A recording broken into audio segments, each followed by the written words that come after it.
안녕하세요 누이터 여러분. 오늘도 파운트의 김민복 투자자문 대표님 모시고 로버 어드바이저 업계와 비법에 대해서 좀 얘기해보는 시간을 갖겠습니다. 일단 설립 5년 만에 파운트가 상당히 빠른 속도로 성장을 했는데 이 성장 비결이 좀 뭘까요? 저희는 이제 처음에 시작을 할 때 은행이나 이런 쪽에 서비스를 먼저 하고 그 다음에 이제 보험사 상대로 이제 비즈니스를 갖다 시작을 한 다음에 그런 어떤 초대형사들로부터 어느 정도의 신뢰를 얻은 거죠. 그런 것들 통해서 경험을 쌓고 그렇게 하면서 이제 성장을 해왔거든요. 그래서 좀 그 대형 기관들한테서 어느 정도 이제 인지도를 올리고 인정을 받고 그러고 난 다음에 이제 고객에게 그 서비스를 하는 거기 때문에 성공적으로 했다는 거, 포지셔닝을 그게 좀 가장 큰 요인이라고 합니다. 말씀드렸듯이 이게 신뢰 비즈니스이기 때문에 사실 포지셔닝이 굉장히 중요하죠. 신뢰라는 게 결국 수익률도 좀 담보가 돼야지 실이 생길 것 같은데 어떻게 좀 타사들보다 잘한 비결 같은 게 좀 있었나요? 매크로 데이터 분석 쪽에서 어느 정도 저는 성과를 냈다고 보고 있고요. 그 매크로 데이터 우리 분석 모델 자체가 일종의 시나리오입니다. 즉 과거에 예를 들면은 우리나라 주식이 언제 좋았는가를 분석할 때 소비자 데이터가 있을 것이고 생산 데이터가 있을 것이고 투자 데이터가 있을 것이고 여러 가지 다양한 데이터들이 있는데 그런 것들을 갖고 우리가 하나의 시나리오를 만들어 보는 거예요. 예를 들면은 실업률이 내려가고 해외 수출이 올라가면서 예를 들면 환율이 떨어진다. 이럴 경우에는 그러니까 우리나라 주식이 좋았나 아니면은 뭐 S&P 대비 아웃퍼폼을 했었나 이런 걸 테스팅을 하고요. 실질적으로 그 시나리오에서 우리나라가 여타 이제 글로벌 지수를 아웃퍼폼했다라고 이제 테스팅 결과가 나오면은 우리나라에 확실하게 비중을 넣어서 투자를 하죠. 그게 좀 차이를 만든 게 아닐까라는 생각을 가지고 있습니다.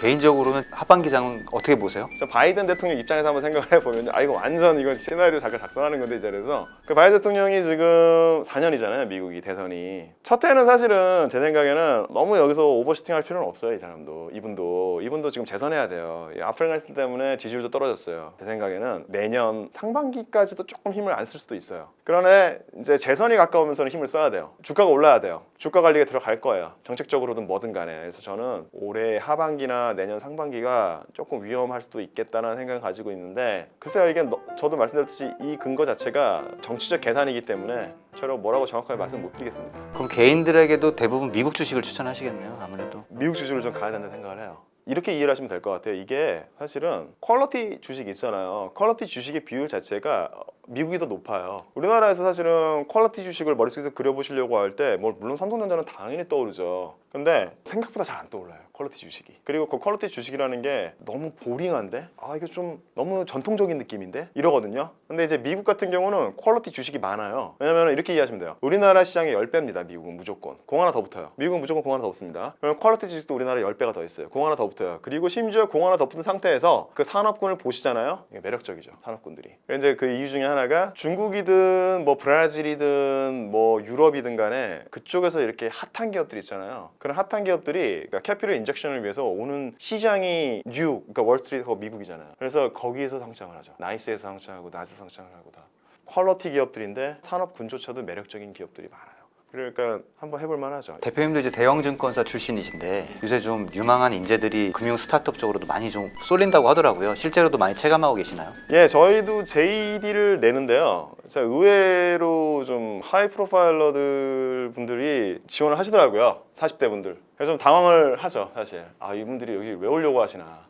어떤 의미에서는 상당히 좀 본인 입장에서는 엔트리 포지션일 수도 있는데 본인의 커리어나 그런 거 다 삭감하고 오시려고 하는구나. 그래서 사실 감사한 마음도 있고요. 또 세상이 참 빨리 변한다. 그 자산 배분이나 로버 어드바이저에 대한 사람들의 관심이 조금씩 올라가는 건 느껴지고 있는데 막 폭발적으로 크진 않고 있잖아요 사실. 그렇죠. 시장 전망은 좀 어떻게 보세요? 이 시장. 그 자산 배분 같은 경우가 이런 생각이 들어요. 저는 이게 도대체 어떤 페인 포인트를 좀 해결해 주는 걸까? 클라이언트한테. 사실 그러면 어떤 거냐면요. 장기 자산 증식이라는 게 페인 포인트죠. 고객 입장에서는. 그런데 이제 20대 후반이나 30대 초반에 이제 직장 초년생 분들한테 장기 자산 증식이 당신의 페인 포인트예요? 라고 물어보면은 그렇게 대답을 안 하죠. 이게 예를 들어 오늘도 여기 주식 카페 들어가 보면 뭐 이재명 테마주, 홍준표 테마주 이런 얘기들을 많이 하고 사실 이게 개선돼야 건전하게 좀 다 같이 돈도 벌고 이렇게 될 것 같긴 하거든요. 와 보시니까 한계가 좀 있다고 느껴지시는 부분들이 그런 측면인가요? 그렇죠. 예를 들면 말씀하신 대로 비트코인 뭐 아니면 어떤 정치인 테마주 이런 건데요. 사실 이게 저도 업으로 그런 것들을 한 적도 있거든요. 제가 그거를 나쁘다고는 얘기 안 드립니다. 그런데 에너지가 많이 소모돼요. 지금 뭐 개인 주식 뭐 테마주 쫓아가시는 분들도 그렇고 비트코인 하시는 분들도 그렇고 많은 에너지를 소모하시고 있는데 제가 젊은 분들한테 좀 드리고 싶은 말씀은 좀 자기 커리어, 자기 일 그런 거에 좀 더 집중하는 사회가 됐으면 좋겠어요. 그리고 오히려 좀 자산 관리나 이런 거는 좀 느긋하게 여유 있게 제가 말씀드렸듯이 좀 장기 투자 개념으로 해보시는 게 좀 좋지 않을까. 사회가 좀 더 밝은 사회가 있었으면 좋겠어요, 다들. 코로나가 처음 터졌을 때도 이제 파운드도 평가 손실이 좀 나왔을 텐데 고객들의 항의가 좀 있었나요? 있었죠. 있었는데 이게 조금 약간 아이러니한 건 한데요. 워낙 이제 우리 쪽이 그 포트폴리오가 좀 배분이 되어 있다 보니까 다른 금융 상품보다는 그 손실률이 적었습니다. 확실히 강한 어필은 없었고요. 그럼 그때를 계기로 혹시 고객이 더 늘거나 하는 효과가 좀 있어요? 코로나 이후로요. 그때 당시 이후로는 많이 늘었죠. 잘 아시겠지만 그때 이제 공짜 돈 막 이렇게 네. 펌핑 되니까 네. 미국에서 너도나도 막 투자에 막 뛰어들었잖아요, 사람들이. 그러면서 이제 많이 늘었죠, 그때 사실. 그 로봇 어드바이저 업체가 지금 경쟁에서 살아남고 이제 하려면 AI 알고리즘이 많이 중요할까요? 어떻게 보세요? 그 업계 내에서? 그 부분을 좀 더 말씀을 드리면요. 그 AI 알고리즘 그거 자체보다는 분석을 무엇을 하느냐에 대해서 좀 생각을 해보셔야 될 것 같습니다. 사실 내가 무엇을 분석해서 정보를 뽑아내느냐. 투자는 정보 싸움입니다. 정보 많은 사람이 무조건 이깁니다. 그러면 정보를 얻기 위해서는 그게 내가 사람 만나 듣든 그냥 일반 데이터를 분석하든 경제 데이터를 분석하든 주가 데이터를 분석하든 데이터 분석을 하셔야죠. 결국에는 어떤 데이터를 분석하느냐 이 회사가 이런 것들에 대해서 좀 생각을 해보셔야 되고요. 데이터의 분석 결과가 결국 금융 상품으로 이어지는 거죠. 예를 들면 매크로 데이터를 분석한 게 금융 상품으로 이어지는 거고요. 주가 데이터를 분석한 게 상품으로 이어지는 거고 틱 데이터를 분석하면 틱에서 정보를 뽑아내서 그걸 상품화 시키는 거고 그렇게 이제 이해를 하셔야죠. 근데 자꾸 듣다 보니까 로봇 어드바이저가 AI나 이런 기술적인 거라기보다 그냥 자산 배분으로만 더 많이 와닿는데 제가 제대로 이해한 건가요? 어떻게 저는 보면- 그렇게까지 생각을 안 하고요. 일단은 AI라는 거는 정보를 추출하기 위해서 활용되는 도구고요. 그러면 그 추출된 정보를 가지고 금융 상품으로 연결시키는 거는 또 그 사람의 역할이죠. 그렇죠. 네. 네. 그래서 그게 일종의 파이낸셜 엔지니어링이에요. 사실은 그러니까 파이낸스 쪽의 어떤 기획과 거기에 걸맞는 엔지니어링이 그냥 결합돼서 이 정보를 상품화시키는 거죠. 금융 상품에 활용되는 정보가 AI가 뽑아낸 정보가 된다. 이렇게 저는 생각을 하고 있습니다. 이제 주식시장에 빠진 젊은이들은 재미있기 때문에 직접 투자를 한다. 이런 투자자들이 이런 재미를 포기하고라도 로봇 어드바이저 업체에 유입될 수 있느냐는 질문인데 그렇죠.